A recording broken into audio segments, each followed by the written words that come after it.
When the undefeated knockout machine Naoya Inoue stepped into the ring against the young, fearless, and ambitious challenger Alan Picasso,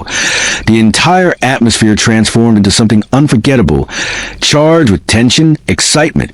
and the feeling that something special was about to happen. Because this was not just a fight between two boxers. It was a battle between proving greatness and rising hunger, where Inoue came in as a calm, calculated, and brutally efficient champion, a fighter, known for his surgical precision, devastating body shots, and ability to end fights in an instant. While Picasso entered the arena with fire, energy, and belief, carrying hopes of pulling off a shocking upset, and as the lights dimmed and both fighters made their walk to the ring, the contrast in their personalities became even clearer. Inoue walking in with a cold, focused expression, showing no emotion, as if he had already visualized every moment of the fight in his mind, while Picasso looked intense, motivated, and ready to take risks, knowing that this was the biggest opportunity of his career. And the moment the bell rang, the first round began with a tactical approach. Picasso using movement, speed, and quick combinations to stay unpredictable, trying to keep distance and avoid getting trapped,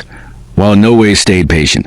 controlling the center of the ring, using his jab not just as a weapon but as a tool to measure timing and distance,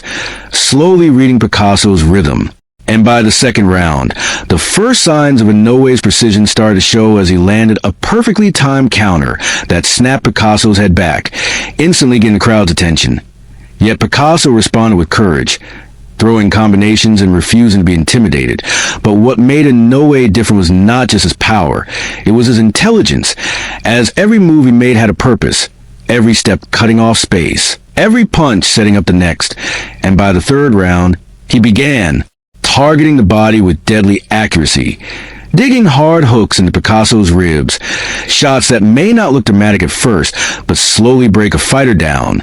taking away their energy, their movement, and their confidence. And although Picasso showed flashes of brilliance in the fourth round, landing a few clean combinations that energized the crowd and proved he belonged in the ring,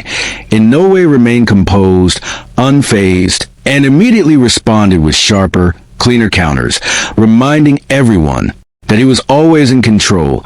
And as the fight progressed into the middle rounds, the pressure from Inoue increased steadily, not rushing, not forcing anything, but gradually tightening the space, cutting off the ring, and forcing Picasso into uncomfortable positions where his speed advantage became less effective,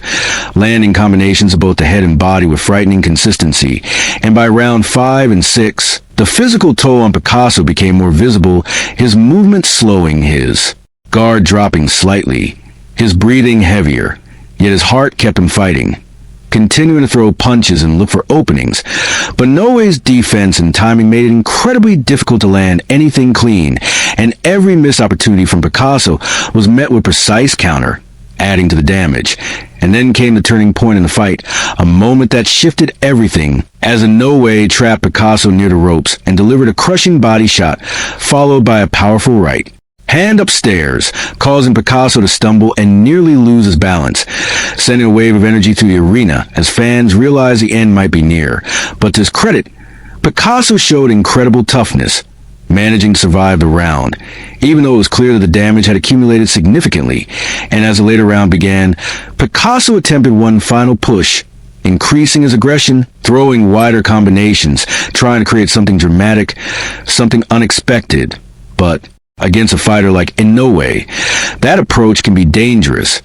because his ability to counter is on another level. And once again, he capitalized, landing sharp, clean punches with perfect timing, each shot landing with precision and purpose, until finally the decisive moment arrived, as Inoue stepped forward with complete confidence, reading Picasso's movement one last time before unleashing a devastating combination, starting with a brutal body shot that froze Picasso in place and immediately followed by a powerful punch to the head that sent him crashing down to the canvas,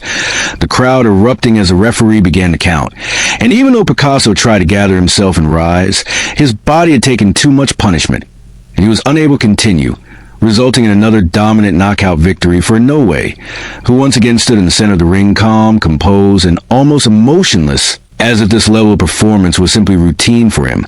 reinforcing his reputation as one of the most dangerous and complete fighters in the sport, a boxer who combines speed, power, intelligence, and precision in a way that very few can match. while Picasso, despite the loss, earned respect for his courage, resilience, and willingness to challenge one of the best, showing glimpses of potential that suggests he still has a bright future ahead if he continues to develop. But on this night, the story belonged entirely to Inoue, his dominance, his control, his ability to break down an opponent step by step without wasting energy or losing focus, leaving fans, analysts, and the entire boxing world asking the same question once again. A question that continues to grow louder with every fight.